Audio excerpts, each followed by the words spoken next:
Hello, this is Justin with Green Residential. So today I'm looking at this cool winding staircase. This staircase goes to a catwalk that eventually goes to a study.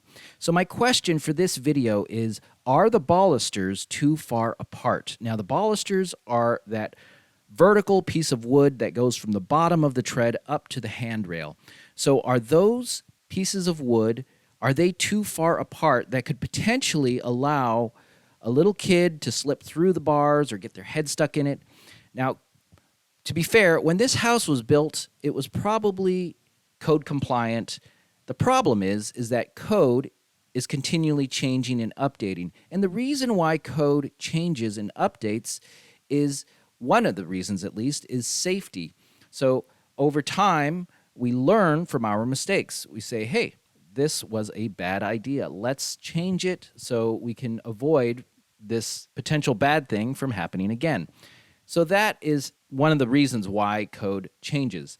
Now, in today's code, it states that the opening should not allow the passage of a 4-inch sphere. Now, there is an exception, and that is the balusters on the open side of the staircase. They can be permitted to be 4 inches and 3/8.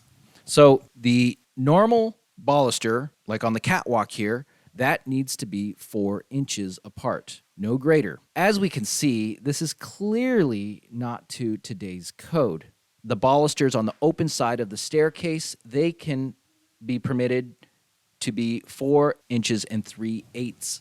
So the baluster on the open side of the staircase clearly does not meet today's code. Now, like I pointed out, the reason for these changes is due to safety concerns.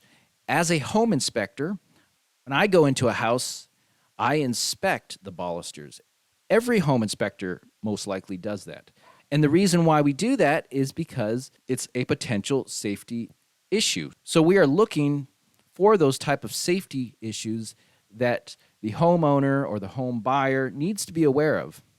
So I encourage you to go measure the distance between your balusters and see if they are too far apart. And if they are, you should consider adding additional balusters or doing something that brings that opening in between the balusters into compliance.